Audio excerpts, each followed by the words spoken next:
Alors l'enseignement récupérer pour un musicien sa capacité à s'exprimer, ça passe aujourd'hui par le jazz.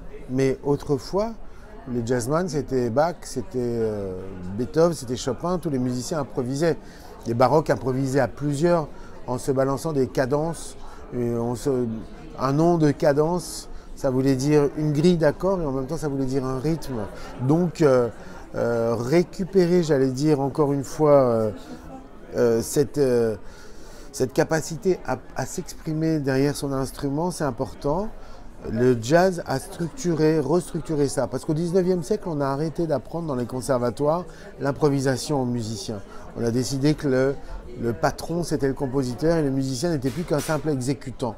On n'a plus appris l'improvisation qu'à l'orgue. Pourquoi? Parce que il y avait des classes d'orgue et d'improvisation, parce que comme la messe elle dure longtemps, s'il n'y a plus de partition, à un moment donné, il fallait que l'organiste puisse être capable d'improviser.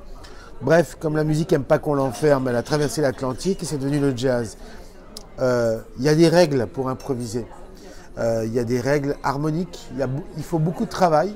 Le jazz est une musique de liberté, mais il faut apprendre ces 7 modes dans 12 tonalités, donc ça fait beaucoup de gammes, 7 x 12. 7 x 2, 14, 7 x 7 et 8, 84 manières différentes de monter la gamme. Et une fois que tout cet apprentissage, on l'a, eh bien on peut s'exprimer. Mais surtout, moi je milite pour qu'on se serve de ses oreilles plus que de ses yeux pour faire de la musique.